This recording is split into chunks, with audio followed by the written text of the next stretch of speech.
fantasy football. We're about to bring in our expert on all things fantasy. He'll be joining us throughout the year. He's one of the really, really good ones. Today's broadcast, by the way, brought to you by our friends at Box Drop Mattress and Sofas, where you can get yourself a mattress at 30 to 70% off. Heck, if you're a first responder, 35 to 75% off. And they've got some beautiful new sectionals now at all kinds of really below retail prices. So go see our friends at Box Drop Syracuse today. We'll hear a little bit more from our sponsor in a little bit, but it's time to bring in our fantasy insider. He joins us from RotoWire.com. Let's welcome in the one, the only, the incomparable Joe Bartel. Hello, Joseph. How are you? I am doing well. I was trying to think about this earlier today. Is this year 7 of us doing this every Friday now? Year 6? Something. It's been a long time. I do a lot of these guest spots throughout the year. You guys have been the longest for sure. And it's been a lot of fun every single Friday. Yeah, it is awesome. It's probably been in that 7 world. Yeah, go ahead, Boy Green. Yeah, 7 years sounds awesome. No, I just wanted to jump in to say it's been cool. We've been all kinds of audio journeys. Now we're in a video journey here, and the constant. I already see JB the FedEx guy in the comment section. That's very on brand. And I do want to sort of announce to everybody that Joe will be joining us every week. He is Joe Bartel of RotoWire.com. We'll talk about RotoWire in a second. So if you guys have fantasy football questions, use Joe. He's your tool to use. Ask him questions, fantasy draft prep. Start and sit questions. He'll be joining us during the season. We'll do this every Friday at 10:30 to give you guys all kinds of access. So I hope you guys make that. I see Matt from Auburn's in here. A lot of people are making the transition over from radio. We'll be doing this every Friday. We're streaming live on the Manchild Show Boy Green digital Facebook page, the Manchild Show Boy Green digital YouTube page, and my YouTube page on the internet space. So people, make sure you submit your questions in. We'll get to those throughout the show. And this is an exciting new journey, Joe. So thanks for jumping over with us. Yeah, like I said, I feel like I've been with a lot of different iterations of this. Excited to be in this new one for sure.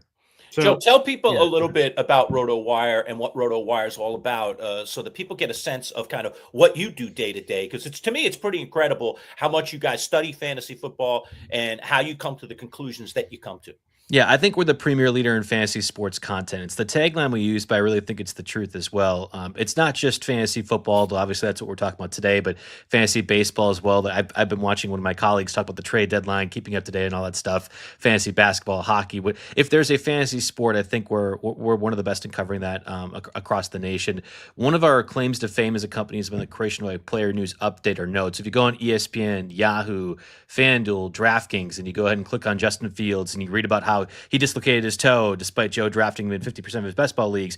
That's us that's writing that on all those different platforms. And we've been doing that now for 25 plus years. So that you have some of the biggest names in all of sports industry trusting us to give you guys the content, I think that speaks a lot and speaks volumes as to what RotoWire is capable of doing. Really at the beginning of July, we kind of relaunched into, I think, this new era of RotoWire, which has been awesome. So you see the branding on the YouTube page right now, a bit of purple. We got a new logo as well, too. I think this is more of our letting the fantasy universe know we are coming at you hard with all the tools that are going to help make things successful in the new era. And I'm thinking specifically the RotoWire football app. We have a mock draft tool that I'll talk about in a little bit too. From a draft assistant perspective, helping out Jamie in particular, not making dumb picks. That's exactly what RotoWire's app is made here specifically for. So there's been a lot of cool new things that we've done over the past month, and specifically really branching out from a YouTube perspective, doing content on there that us as a company has really been trying to kind of push forward. We like Jamie making a bad pick, so Joe, no reason to help him. Help other people. Help people that are more deserving of your help is what I say. All right, I want to get into a bunch of things with you today. I think we're going to keep it a little more general today because I think most people, we're in the planning stages now. You know, we're getting into our leagues, We're settling our leagues, we're trying to decide what kind of league we play in. Let's start with that. I mean, we have a full point PPR for all 4 of our leagues that are associated with the show, but what are the types of leagues out there? Just give people a quick synopsis, and why might you want to be in one over the other? Yeah, so let's the scoring system I think is the most important part of this first. And you mentioned full point PPR, so 1 point per reception. That typically adds value to the running backs. I would say like a Trevion Henderson, for example, if you were playing in a league where you only get rushing stats, that might not benefit a player that probably is more of a passing running or receiving running back in year one. There's other examples of, but I think the full point PPR format benefits the running backs in particular, and also tight ends, which is a position that I think is going to be really interesting to discuss as we really gear up to draft season. How much do you value drafting one of those guys early on, a Trey McBride, Brock Bowers, which are typically going in the top 30 picks? That really is dependent on his scoring system, because Trey McBride famously only scored, I think it was 1 touchdown last year. Maybe it was 2 at the end of the year that I forget about, but was a guy that got a lot of volume, but really only benefited in a full point PPR setting. The typical league, and I think this is less standard now than it used to, but still the terminology is standard scoring, where there isn't any point per reception. And that's kind of how it goes. Now, often you'll see people debate the terminology super flex. So you additionally have a flex spot. So you'd start, let's just say 2 receivers, 3 receivers, 2 running backs. That's more or less the roster combination. And then a flex spot, which could be running back, tight end, receiver.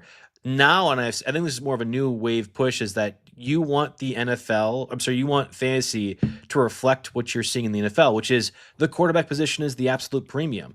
To have that occur in fantasy, it's typically making more quarterbacks start, which is where Superflex comes into play. I don't anticipate you and I will be having any Superflex conversations in the near future in the leagues we do, but it is one of the more popular league formats. Now, one I would love to petition for, at least here or elsewhere, is the idea of auction leagues. And this is one of my favorite concepts. I'm going to be expanding on this more on my Twitter, JB Fantasy Sports. We're going to do a live stream on our partners platform, NFFC, at least a colleague that we work with, where it's one of the more competitive aspects. But it's where you can literally just buy your team, right? If you start out with $200 of fake money, sorry, Boy Green, not real money, $200 of fake money, you can go ahead and put together your whole roster that way. And I love the strategy aspect of it. It's not all up to chance as to where your draft pick might lie. And if you really love Breece Hall, for example, you can go ahead and make sure you get Breece Hall, even if it means committing 1/4 of your budget to that running back. That's the sort of thing that I think really is where the fantasy industry is going to start elevating to, is you are really putting the test of the metal on who has the most strategy and the way to execute it.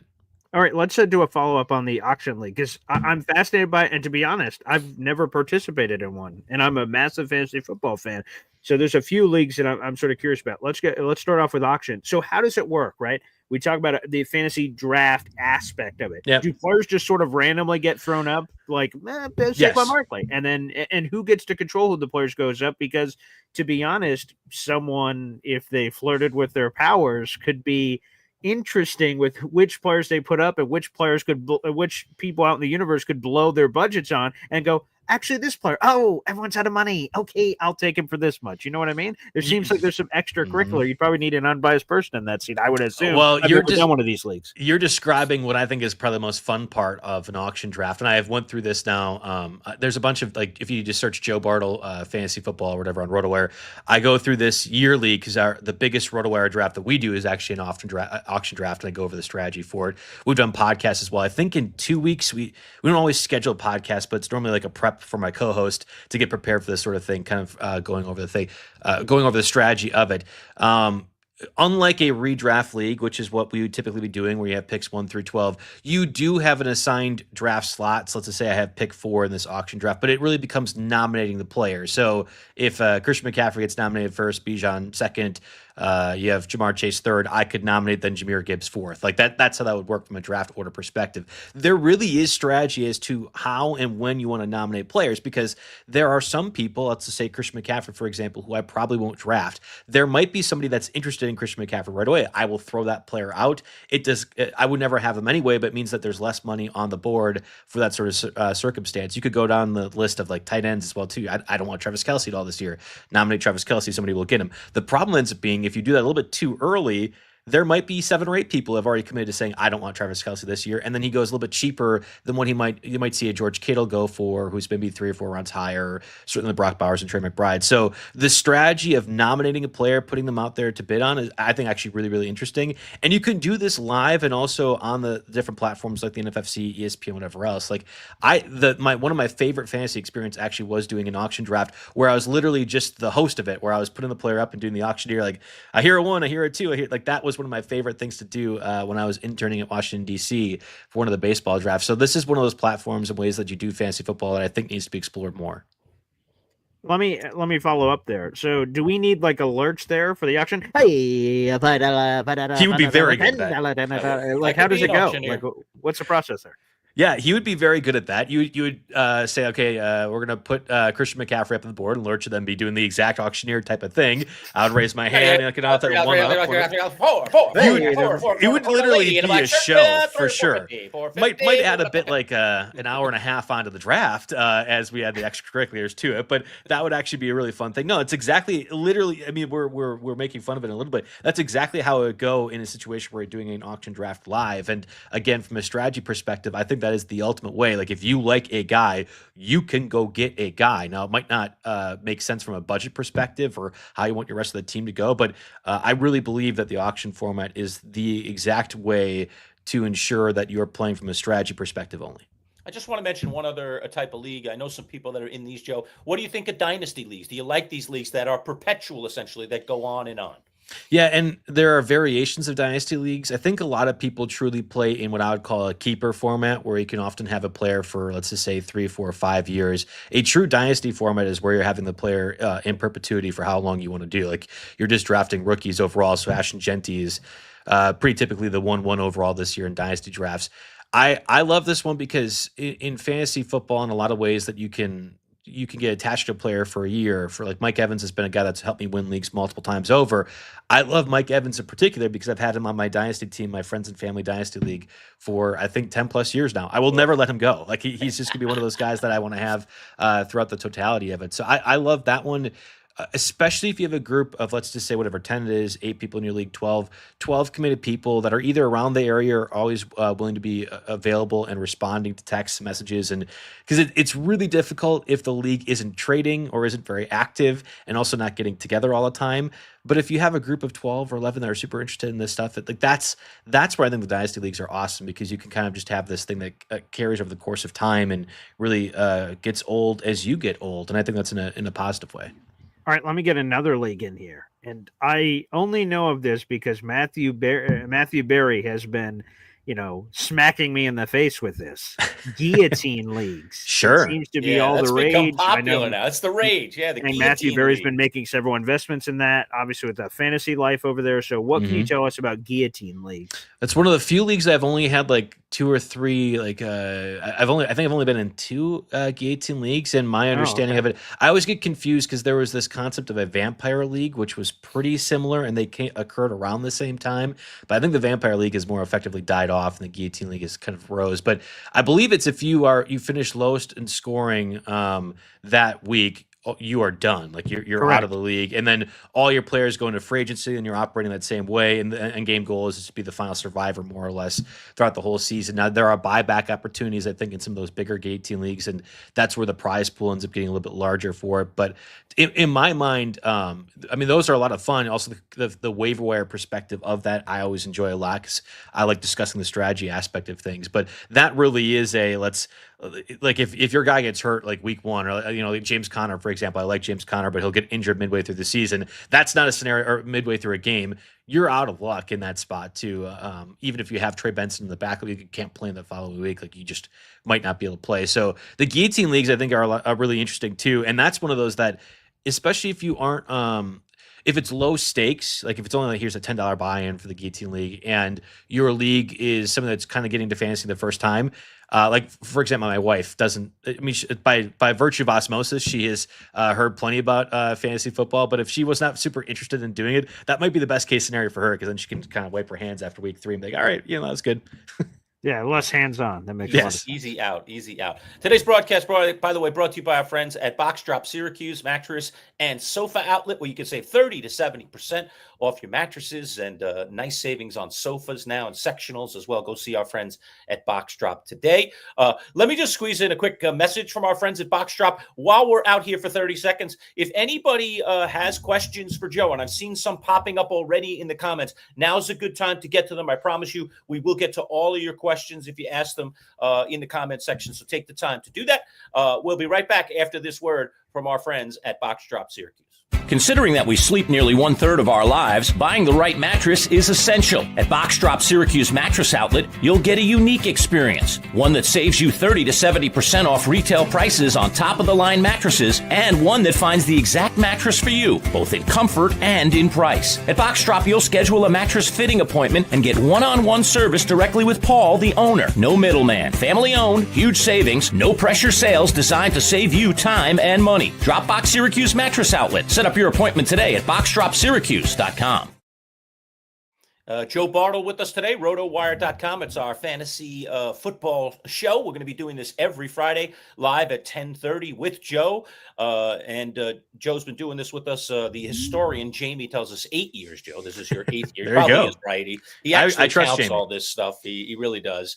One other quick little name drop for you, Joe. One of our former interns now out there in the professional world, Michael Gross. He's now covering sports in Green Bay, Wisconsin. So if you run into Mike in Green Bay, make sure you say hello from the Manchild and Boy Green. I think we might do a training camp check-in with Mike. I see he's already been at Packers camp, so I'm getting a little greedy here with some of my former employees to say, hey, come do a little report with us. Tell us what's going on up there in Packerland with Jordan Love and company. So if you see Mike up there, just say hello, Joe.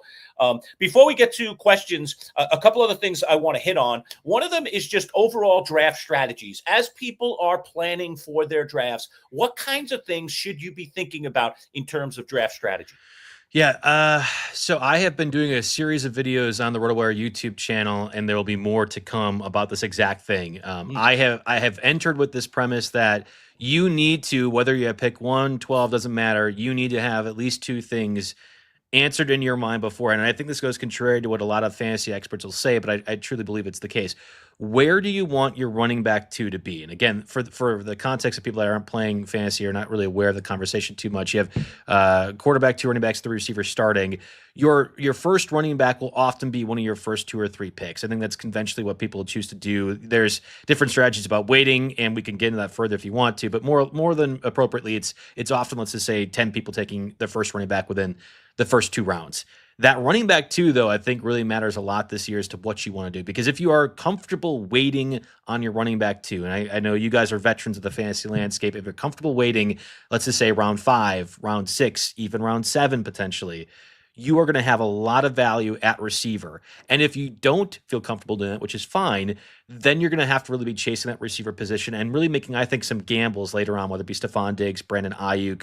I like Kyle Williams, for example. Like, one of these guys at wide receiver is going to have to emerge later on, because the way that the draft board is set up, where the ADP is set up on all the different platforms, even if you like X person more than anybody else, like you're more or less kind of going down the sheet and what the apps are telling you to do, you are going to run in a scenario where your wide receiver 3 will be way worse than your running back 2 if you choose to wait. But the problem ends up being, you can talk yourself out of these running back 2s pretty easily. Again, I mentioned James Conner, Aaron Jones, for example, Caleb Johnson, Travion Henderson, Quinshon Judkins doesn't make it to that list anymore, but RJ Harvey. There's a lot of either veteran running backs or really young running backs that are splitting time. And if you don't have an answer to that, you're going to be on the clock and I think sweating, trying to figure out what that looks like. I would try to point you to the RW football app. You can download it anywhere to test this theory out, because the idea is we have one of the best mock draft tools out there, and you could pick where your spot is and go ahead and actually go through the process. The whole app will go through the mock draft experience really easily. There's some degree of variance, or what I would call alcohol is consumed, that is factored into the mock draft tool itself. But I feel very comfortable going through I like my James Conner running back 2 scenario, because I've done about 50 different iterations of the mock draft. It's all free on the RW football app tool. So just one of those things to consider. But that's one of the things, what you want to do with your running back 2. The other is, to what degree do you want to punt at tight end? I know there was a comment in the section that we'll get to as well too. I don't want Brock Bowers or Trey McBride. And that really becomes, I'm not taking a tight end in the 2nd or 3rd round. If you choose not to do that, again, you're going to get a lot of depth at receiver. You're going to get a lot of depth at running back. You could probably even take a quarterback if you want. But then you have to find your pet project. Who's your favorite guy at tight end that you feel comfortable starting? You have to know that answer, because if you don't, just go with Brock Bowers and Trey McBride and you figure everything else out afterwards. It's possible, even though I think Brock Bowers is going to have less production this year than last year, that you are going to get a guy that probably is like a wide receiver 10 in full point PPR formats, or Trey McBride in that same range. And there's a large subsection of people who will say, just to do that, you have that answer figured out and you have an advantage over the league that is pretty monumental at a position that matters a lot. Joe, let me just ask you a follow-up there on Bowers. So you think he's going to have less production than last year, but he's got a better quarterback. So why? Better quarterback, worse offensive scheme. And I think if you ask, how do the Raiders want to win football games? And you ask, how does Pete Carroll want to win football games? It's here's through the running game. You have Ashton Genty, the number 8 overall pick for a reason. You improved on the offensive line. Like by default, Brock Bowers became the number 1 tight end last year and almost a first-round pick this year because of the volume that was occurring from a bad quarterback play. If you have Geno Smith, who's a smart guy, you have Jacoby Myers, you have a guy like Deontay Thornton on the outside from a speed threat, there's more weapons, but more importantly, reasons to have the offense not run through Brock Bowers because his quarterback is better. There's a lot of data points that I've found and kind of pointed to as well, that bad quarterback play actually is a good thing for an alpha receiver. And I think back to Amari Cooper with Jacoby Brissett, or that first year Drake London, for example, when he had Desmond Ridder as the quarterback. Like bad quarterback play can have one receiver as the focal point. I think that's what we saw with Aiden O'Connell last year and Brock Bowers. When you transition to a scheme that doesn't want to pass the ball, because I think to win football games, they need to limit possessions from the other team. And also when there are more weapons that the good quarterback can throw to, Bowers is still totally fine, but the volume that he got last year, I don't think is anywhere close to what it'll get this year. All right, Joe, let me try to work in a couple of different things here. First off, a random shout out here. I see we have a lot of people in the chat. Thank you so much. Like the video, hit subscribe if you're watching on YouTube, whether it's live or after the fact. I see randomly R&R says, can't wait for that upcoming Survivor show. By the way, if you guys saw it in our YouTube live section, we're going to have Survivor icon David Wright joining us. That'll be on Tuesday at 1:30. Cool. That'll be another live show. Awesome. So R&R, thank you very much for looking forward to that. And we do have a bunch of questions in here, but before we get to one of the questions, actually, Boy Green, is a question for you. So let me put up Bad Shaw's question here. Yeah. And the question is, if you have the first pick, are you going to take Ja'Marr Chase? So Boy Green did draw the long straw, the short straw, whatever you think it is. He's got the number 1 overall pick in our Champs League, our top league. Me and you are both in that league as well, Joe. I have the number 3 pick. Are you picking at 12? I think you're at 12, right? No, I think I had 4. Oh, 4. It was either 4 or 5. I'm right next to you. 12. Yeah, okay. I'll pull that out. Right near me. That's right. Bartel's right near me. I remember that now. Yeah, you're saying you could snipe me in one direction. I could snipe you in the other direction because, of course, we do a snake draft. But let's talk about the number 1 overall pick. Should Boy Green take Ja'Marr Chase, or are there other options that he should consider? By the way, real quick, just to confirm, Lerch, he is the 4th overall pick. Okay, Joe Bartel. Just want to make sure. Come on, Lerch. Let's have our P's and Q's. Yeah, Jamie knows all that stuff. He does. All I care about is my pick. I don't care where everyone else is picking. I care about where I'm picking.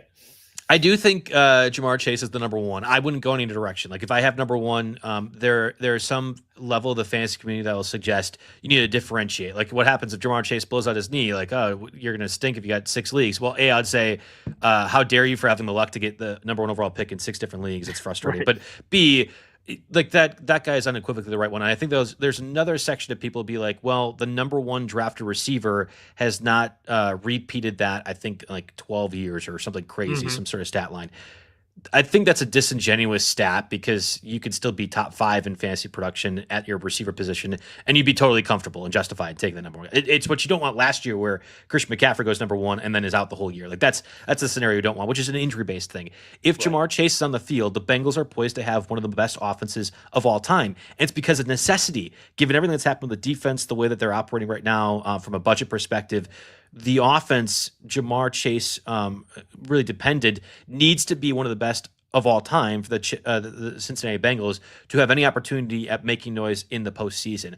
And I think more crucially, if you have the number 1 pick, you are set up to do something that I don't always like to do in redraft, but I think is worth talking about now, which is really stacking the Bengals offense. Often ADP-wise, Ja'Marr Chase goes number 1 overall, and you will have the opportunity to take T. Higgins more than likely on the 2-3 turn. In that scenario, you can commit to saying, well, this is going to be one of the best offenses of all time. They have to score points to produce, and T. Higgins and Jamar Chase are consequentially the best from a target perspective. Normally, people do that in best ball formats where, again, you can practice this. It's not as easy as doing it as the RW football app where you can do these mock drafts, but you can do this in best ball, and people do it often where you then get Joe Burrow in the 4th or 5th round turned as well, too.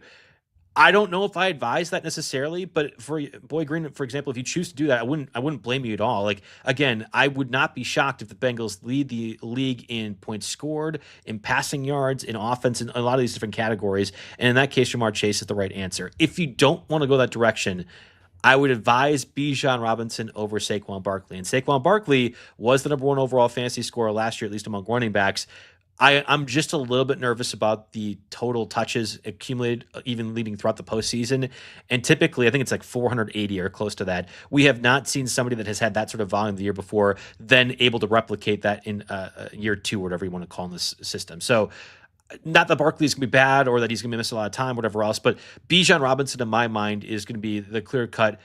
He will elevate to that level, and unfortunately, you have to draft him as if he will. But I think that's certainly going to happen with Michael Penix as the quarterback. And I think, again, kind of a weaker NFC South. Yeah, this is my conversation because who cares? I have the number 1 overall pick, so I don't have to hide anything. I could just sort of lay it on the line. There are 3 players that are strongly in consideration for me, Joe, for the number 1 overall pick. We've talked about 2. Well, really, we talked about all 3 of them. So Jamar Chase. I've always been a running back guy by nature. I'm an old school. I love running backs. Mm-hmm. So obviously, Bijan Robinson checks a box. I've never.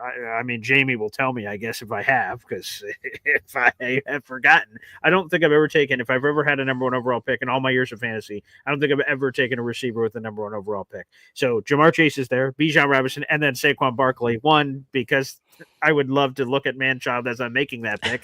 That would be hilarious. And just in general, those are the 3 that I'm considering. And of course, as you've said earlier, Joe, settings matter. Full point PPR is the waters that we're currently swimming in, and we're a 3 wide receiver team. So I don't know if that also affects it, Joe. Let me ask you, I guess, that extra layer strategy. Having in our league, no, okay, go ahead. No, finish up. Go ahead. Yeah.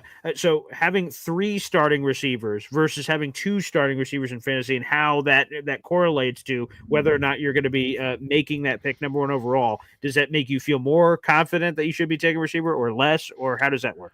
Yeah, in a 2-start receiver format, if you're splitting hairs, I think the answer typically is go running back first, because the idea is that the position has such volatility that you would theoretically be able to replace a receiver easier because there's just more receivers as opposed to running back if one gets injured.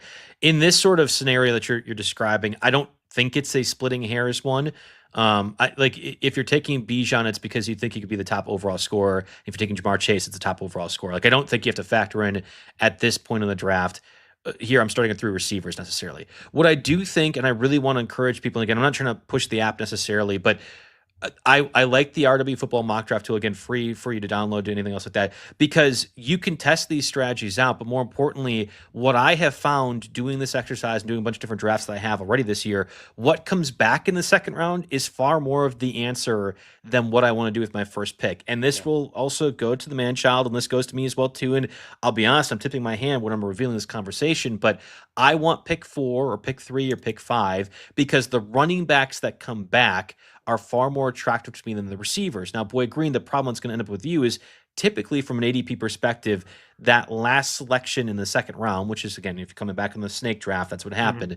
You will likely not have a choice of among the running backs. So I'm saying Josh Jacobs, Jonathan Taylor, Bucky Irving, Bucky Irving, Kyron Williams, Chase Brown.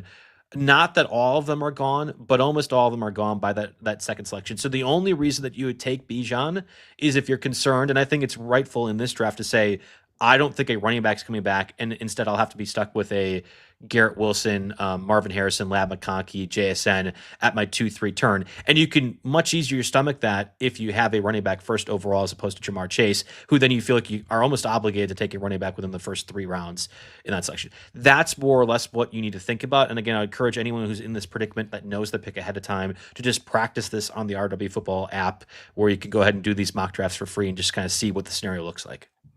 Yeah, what I was going to say, Boy Green, is just for folks that aren't familiar with our draft, because, other than the participants and a few stragglers, there weren't that many people actually at the draft. I pulled a draft day strategy on you last year. I wrote down the guy that I was going to pick. What did I have? The number 4 pick, something like that? Where was I? I thought it was 3 again. I don't know why I thought 3. Jamie 3? can weigh in. Well, something like Courtney that. definitely, Jamie, Courtney what pick definitely did had the I have? number 1 overall pick because she took Christian McCaffrey. So Right, that I so- know. So you might have been number 2. I might have been 2 last year. yeah. I think I was 2 last year.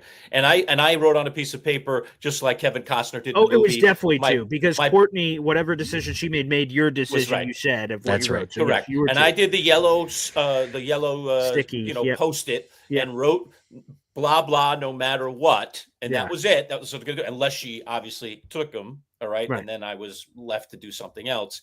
And it was Breece Hall, no matter what. He's kind of scoffing Boy Green. Now, that did not turn out to be a good pick for me, as Breece Hall's season was a very tumultuous Well, one. better than Christian McCaffrey. Yes, but definitely better than Christian McCaffrey. I'm glad that I So, didn't I have to mean- make that decision.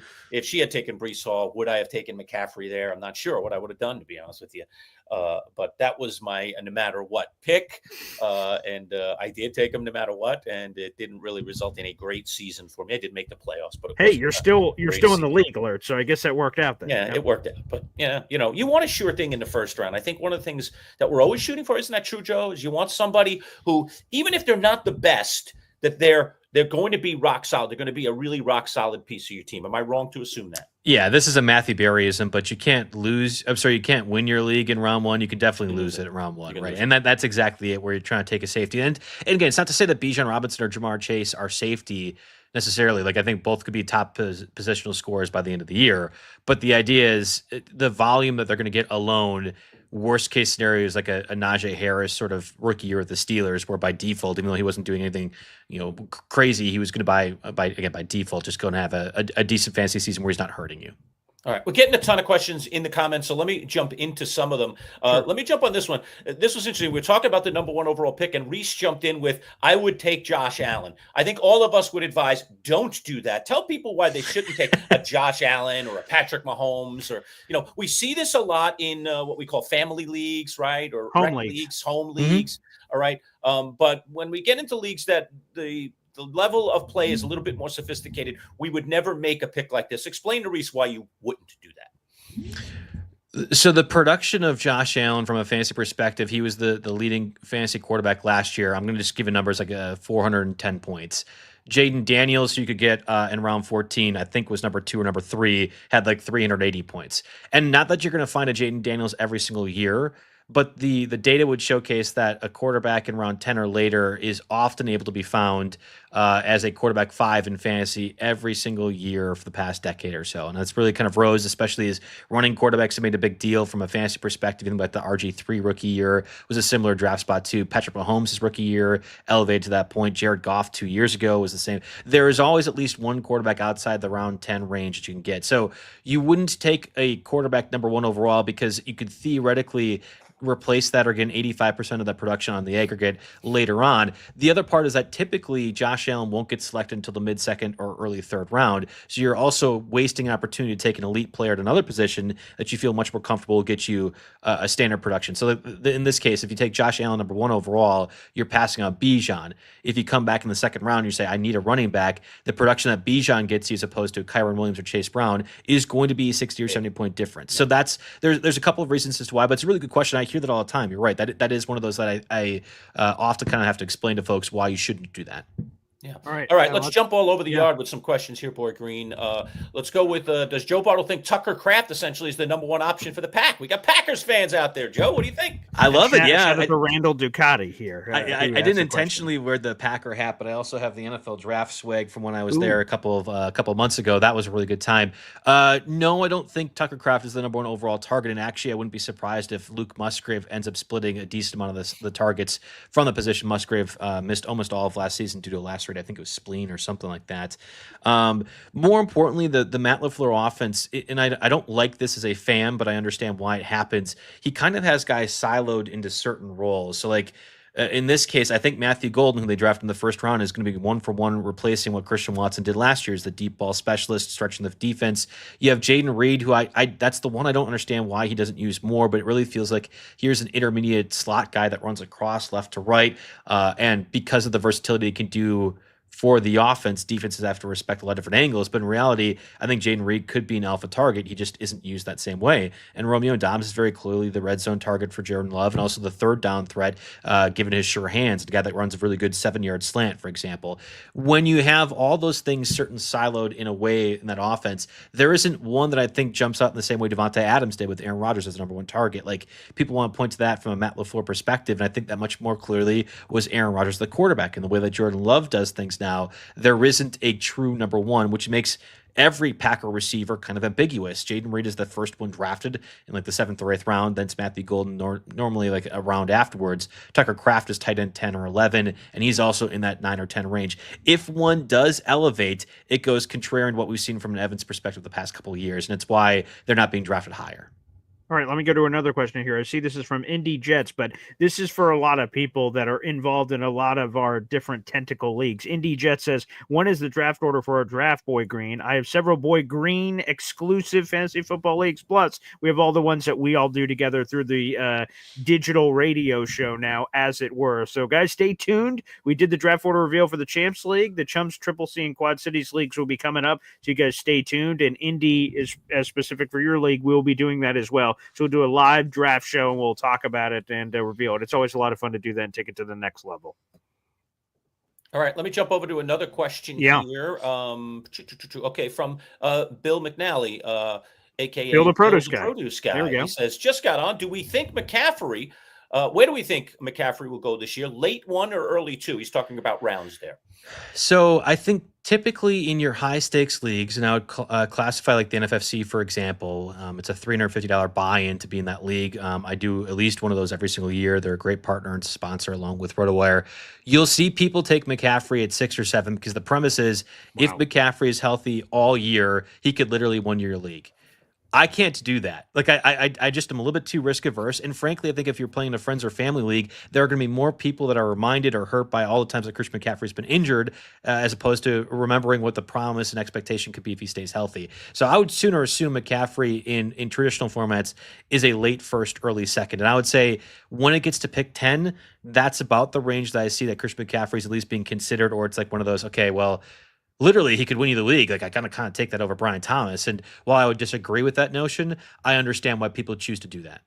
All right, let's go to another question. Here we got Jamie the FedEx guy. First QB was taken round 4 in our Champs League draft last year. Do you anticipate the same thing? And that was not typical, Joe. We, you have home leagues. Crazy shit happens, and crazy shit did happen last year in the Champs League. But specifically to quarterbacks, people were patient. That was unique. I was going to say, does he expect Joe to actually predict what's going to happen in our league? Because nobody knew what was going to happen in our league last year. How the heck is he going to know what's happening in our league come round 4? But go ahead, Joe. I would be shocked if there are not at least 3 quarterbacks selected by the end of round 4, if not 4. And it's pretty universally the tier of top end range. So Josh Allen, Lamar Jackson, Jaden Daniels, Jalen Hurts. Maybe in a non-Eagle friendly league, you would see Jalen Hurts get pushed down a little bit, but I'd imagine in this format, there's a few people that might be kind to him. So I would be shocked if there aren't those 4 gone by the 3rd or 4th round. There's a name brand value to them. They are consistent fantasy producers, but more importantly, in that range are receivers and running backs that you kind of have to talk yourself into. I will comfortably talk myself into all of them, but I can't assume 11 other people do. So I would think at least by the end of round 4 quarterbacks are off the board. Yeah, look at Jamie with his little Chicago Bears little picture there on his very nice. on good his avatar. icon. Very well done. Good avatar there. Very good stuff. Okay, here's one from Johnny Boy. Says, question for Joe. Thoughts on Brady Cook? Might be the biggest sleep in fantasy this year? Question mark. Yeah, I don't know who that is. Is that James Cook? Who's Brady? No, is that a Syracuse Cook, guy? the Jets' undrafted Missouri quarterback on the roster, of course. Yeah. Of course. Yeah, there Joe, you go, why would 'cause- you not know that name? I really was stumped on that, and I actually feel like I know a decent amount of players. I had not heard of Brady Cook, but let me use this as a launching point to be angry at you, Boy Green, because right now I've done close to 30 best balls on Underdog and DraftKings, and I have close to 40% roster share of Justin Fields. So how dare you for getting him to the dislocated toe? And I'm very angry that I had gotten attracted to the siren song of what Fields could be in this offense. Well, I'll tell you this. The good news is for all the, because we're streaming live right now. So again, shout out to everybody that's tuning into the show. We appreciate it. Is that despite all the scary yesterday that almost sent a lot of us over the cliff, Justin Fields was back out on the practice field today, running around, jumping around. So he is day to day and looks good to go. So thankfully, but yes, the siren song is a beautiful way to describe every year that I'm drawn to the just. This is the year. When I saw that, I was like, oh gosh, I wonder what kind of shape Boy Green is. I didn't have the heart to call him yesterday. Thank you. I appreciate that. We saw him being carted off. I was like, oh no, already. I mean, this is like an Aaron Rodgers situation all over again. And this time they got the younger guy. Luckily, it does not look to be a serious injury. Another question here from Matthew Bates. He says, I'm in a three keeper league. Is Sam Laporta and or Josh Jacobs worth keeping? Good question. So typically people have a round associated with these guys. So example, if you took Sam Laporta round 2, you'd have to forfeit a round 1 pick. So I want to make sure when I'm answering this that I'm assuming that there isn't a round because it wasn't associated in the question. Matthew, if you're still watching, please make sure to respond back if I'm incorrect on this. Josh Jacobs absolutely is worth keeping. Right now he's going like a mid-second, late second round ADP. I think that's totally fine. Even if you believe like I do, the Packers will pass more here with Jordan Love theoretically healthy post that knee injury and everything else that happened last year. I think Jacobs is absolutely worth a keep, really no matter what. Laporta would be a question mark for me, especially if there is a round attached to him because he was drafted very high last year, was pretty disappointing. But if it is just on the surface, here's Sam Laporta for free. Do I keep him? Yes is my answer because you're answering the tight end question, which I think is a real conundrum throughout the years to like, do I want to go after one of these elite guys? What does that cost for me to do so? What does that affect my rest of my roster? So if it is just, keep these guys, I would keep certainly Josh Jacobs and Sam Laporta. And shout out Matt from Auburn right there, who's made the transition over from our radio show. We appreciate it. Let's highlight another YouTube comment here. Back to Randall Ducati here on the YouTube. This is almost like a Jamie the FedEx guy question because, it depends on who you are and where you are. For us, we don't draft for another 6-ish weeks. Yes. 5 to 6 weeks is when our draft is going to be. So we try to be as close to the season as possible before we make decisions. But sometimes there are players like this, as I asked the question. Randall says, or statement rather, get Keenan Allen while you still can before he signs. He's going to raise like 25 spots. What's your overall sort of philosophy on this when there's players like this hanging in the balance that may, as Dalvin Cook last year, right? Yeah. So he's out there and people are like, ooh, I could be next level thinking I could get him before he goes, or a player that's out for a significant period of time that may not be drafted very high at all, but if you take the chance, maybe that could be a stash for later. Yeah, Amari Cooper is also in the same mix, who is not signed yet with a team. Dalvin Cook is a great example last year. I think that's obviously a negative, and what I would tell most people is if the NFL has decided this guy isn't valuable, almost 99% of the time, it's because they're just not valuable. You could have one of the examples maybe is Colin Kaepernick for bad reasons, but Kareem Hunt might have been one of those examples last year too. And you look what Kareem Hunt did for the Chiefs. So that's where I go back to the answer. They have to go to a specific situation. They being this old cast-off player that people might perceive as value. They have to go to the perfect situation. Kareem Hunt, I think, did last year. If Keenan Allen goes back to the Chargers, that is a perfect situation where I think, yes, he would rise and also have good, like you can rise in terms of people drafting and also still be a wasted pick, right? Like even if it's like the last pick in your draft, if he literally doesn't do anything all year, that's a wasted pick. Even if it's like, it doesn't hurt me. Like that's where I'm trying to get people to understand the concept. Keenan Allen, if he signs back with the Chargers, would probably be right now either if he's being drafted, it's one of the last picks or not being drafted at all, would be more closer to the around 13 or 14 range. I think even possibly higher. And I would be happy to buy Keenan Allen in that instance. If he goes almost anywhere else, if he's a Patriots receiver, for example, or I don't know, like if the Buccaneers want even more insurance for Chris Godwin when they sign him, that I don't want anything to do with Keenan Allen. So the ambiguity is a little bit frustrating. I had been petitioning really when I was doing this sort of process in early June about Nick Chubb, same sort of thing. Like I I was going to draft Nick Chubb everywhere because he's going to sign with the Bears. He's going to be around 10 pick. Well, signs with the Texans. He still rose in ADP, but not nearly as high as I thought he was. And I think you have to be very confident Amari Cooper and Keenan Allen are going to go to the perfect spot. Otherwise, there's no point in drafting those guys. And here's just a quick follow-up on it. Like, this is something Jamie, the FedEx guy, is totally going to do. And you all have people like this in your fantasy league. Maybe not. Like Mike Williams, he just retired.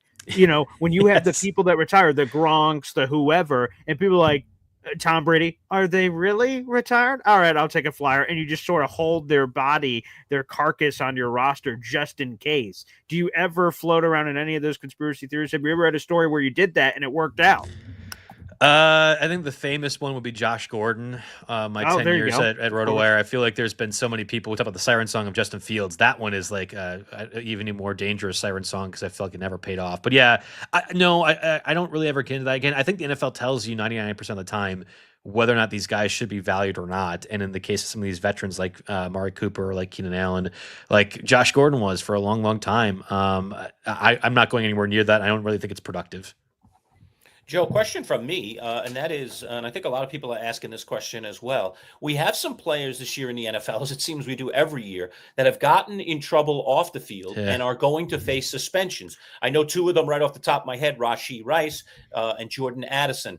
Give us your thoughts about how you strategize with those guys. We've got some premier players here, some guys that clearly should be drafted, but how much does this draft stock drop, or what kind of chances are you willing to take with guys like this? Yeah, in past years, we had this with Tyreek Hill as well, too. And I think I've been on this platform saying I just wouldn't draft them. Like morally, I don't want to have those players on my team. And I think I've moved away from that process. Not even like it's necessarily different from a morality perspective, but it happens so often that it really makes it difficult to do my job and not talk to these guys otherwise. So we'll add Quinshon Judkins to the mix too, who I had drafted in 3 different dynasty leagues before this point. So between Fields and Quinshon Judkins has not been a good early Joe Bartel fantasy season, at least to start.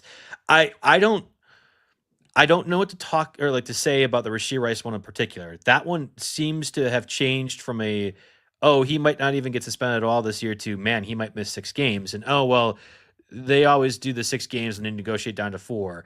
I don't want to play that game. Like that just makes it really frustrating to me. And there's a point probably in round 6 or 7 where if Rashee Rice is only suspended 4 games or like if he's even less time, that's one of the bigger windfalls of the entire fantasy spot to be in. But there's so much ambiguity with it that I've almost deviated away from it altogether. So I don't know what the answer is for Rashee Rice other than how risk averse are you, and have you built a roster to prepare for the instance that Rashee Rice might be out until November. You can do that. Again, it's actually pretty easy, I think, this year with the ADP to plan for that to happen. But if 3 other people are also doing the same thing, and then only one of you ends up getting Rashee Rice, and then the suspension ends up being a little bit longer or about what we're thinking, it's just a really difficult spot to be in. So I'd rather just kind of take the found money that I have, which is building the rest of the roster, knowing without certainty everything else that's happening, and going from there. And I think Jordan Addison's situation's a little bit less, and also Addison is probably a draft around 2 or 3 rounds less as well too than Rashee Rice, or at least prior to all the legal stuff that happened was going. I don't know if Jordan Addison misses much more than 2 games. At least that's what we've been seeing right now. But I am far from a legal expert from this, and it also seems to be changing every other week, it feels like. So that's one of the benefits of us having the draft at the very end of fantasy draft season, is that all this information should be present for us before the start of the season. And by the way, Joe, I'm totally with you. I only want high character people on my fantasy teams. That is a very important cause. Yeah, okay. That is exact. Yeah. Taysom Hill, tight end spot that you stuck in there for. No, I'm not letting you forget that one. No, Never forget it. No. Yeah. Yeah, for people who forget that one, that's a good story just to tell real quick, is that Taysom Hill, for a period of time in fantasy, I'm in all kinds of fantasy leagues, Yahoo, ESPN, they all have different rules. And for a time, Taysom Hill was listed as a tight end and quarterback because they didn't know what to do with him because he was playing and he played as just a tight end. And then, oh, wow, with quarterback injuries, he played as a quarterback. And there's all this back and forth. And on ESPN, and a lot of leagues, they weren't sure what his designation should be depending on the situation. And so for 1 week, I got him in as a tight end because that's all he was. And then the next week he had to play quarterback and wasn't not playing tight end. But because if on ESPN, if you don't make any other changes to your lineup, they'll keep it the same. So I went, that's an interesting loophole. Am I willing to eat it on whatever the rest of the roster looks like? But I know I'm getting this massive advantage at tight end. And thank you very much. And it worked out great, Joe. So yeah. Sweet. Fine print, Joe. You know, I'll try for the fine print with this guy, that's for sure. Bad Shaw is asking the following question. Is there a QB or QBs that you would pick before round 4? You talked a little bit about you think a lot of them will be gone by the end of round 4. Are there any worthy of round 3 or even round 2 consideration? Yeah, I think Josh Allen definitely is going to be drafted in round 2 or early round 3. And I have zero issue with doing that. I don't know if I would rather get my one running back and one receiver, and then I can consider if I want to go quarterback. Like I think where I'm drafting at number 4, there's an opportunity to go ahead and do that if Lamar Jackson's there. And I'll typically choose to pass, but there certainly is a way in which things will break with those two positions where I might just choose to do that because I've built in flexibility to not chase those positions later on. It goes back to the point we had with Boy Green, who was the number 1 overall selection. You could take Jamar Chase, but you might not have a running back come back that you like, and more consequentially, then it doesn't allow you the flexibility if you are wrong that there isn't a running back that comes back. Now, you could just say, well, I'm okay just having 0 running backs in the first 4 or 5 rounds, and I can get Caleb Johnson and Isaiah Pacheco as my running back 1 and 2. And that's actually very accomplishable, especially at the number 1 overall selection. Like that's a very easy thing to do, but you need to know ahead of time. Because if you're trying to execute on the fly, you are going to be sweating the whole draft, and that would not be something comfortable to me. So, yes, again, it's top 4 quarterbacks, Josh Allen, Lamar Jackson, Jaden Daniels, Jalen Hurts. Jalen Hurts is the only one of that group that I think could possibly fall outside the top 4, but typically that's the tier of quarterbacks that go that high. All right, let's wrap up with a couple rapid-fire questions for you, Joe. Gucci Finesse says, I like Dobbs. I think he's talking about Romeo Dobbs, calling him the Rashee Rice of the Green Bay Packers offense. Interesting.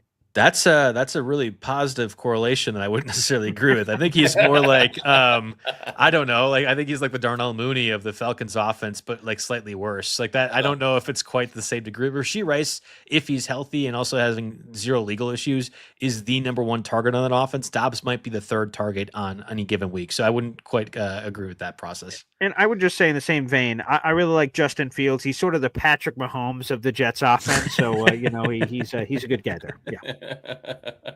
Yeah, exactly. Gucci also coming in with this one. Top 3 sleepers, Joe. Talking round 8 or later. So we're talking deep in the draft here. Some players. Jawan Jennings, Jacoby Myers, Hunter Henry, some of the ones he mentioned. Are there some sleepers out there that you see are falling in drafts that are worthy of late round consideration that could really pop for you? Yeah, Gucci's living up to the namesake. You know, it's all the good stuff right here. You got to go to the RW Football app. You could read my articles, JB Fantasy Sports on Twitter, the YouTube page. No, I mean, there's a couple I could talk about. I think right now Isaiah Pacheco is on that borderline spot, and I mentioned him not as a sleeper per se, but I think it's just mispriced ADP. And again, average draft position where they're going, I think it's just mispriced entirely. Isaiah Pacheco came back too early from a broken leg last year and was not an impactful part of that offense. You look at the guys behind him, Elijah Mitchell, super injury prone. Brashard Smith, I think a really interesting rookie running back, but a pass catching running back. And then Kareem Hunt, who again wasn't on the team until mid-November because nobody else in the NFL wanted him. Isaiah Pacheco should have that backfield to lose, and the additions that they've made in that offense, the Chiefs have, I think it's going to be a better offense this year than we've seen in the past couple of years post Tyreek Hill. In that scenario, Isaiah Pacheco benefits, I think, is the between the tackles, ball carrier, the red zone opportunity as well too. Right now, if you're a betting person, his touchdown is over 4.5. Like I would slam the over on that because I think if he stays healthy, he easily gets more than 5 touchdowns, for example. And you could draft him as kind of like running back 22 right now. I think he's more like a running back 14 or 15 range. And again, that might not qualify as a sleeper in that same vein. But Jawan Jennings is a really good example. The problem is now that with this Brandon Ayuk stuff and Ricky Pearsall, he is getting drafted in like 6th or 7th round. Like he's not quite a sleeper anymore. So I would probably go to Keon Coleman or Rashad Bateman if I was to say who's a receiver sleeper that I like in that spot. I'm not even saying necessarily I like either one, but if conventionally they're your wide receiver 4, I like buying the premise of Keon Coleman in year 2 doing something better for that offense. There needs to be somebody besides Khalil Shakir that elevates for the Bills to be a Super Bowl contender. I think Keon Coleman, at least conventionally, has the draft capital associated with that. And Rashad Bateman quietly had, I think, 10 touchdowns last year and was a really, really good fantasy asset towards the end of last season. I don't mind that one as well, too, from a receiver spot. Romeo Dobbs, I do like as a sleeper, is around 13 aspect, but only because if you need to start him, he won't like completely demoralize you, not because he's Rashee Rice, the Packers offense. And I guess I will give my favorite sleeper, and I guarantee you I will take this player way before his ADP. And I'm saying this for a certain reason.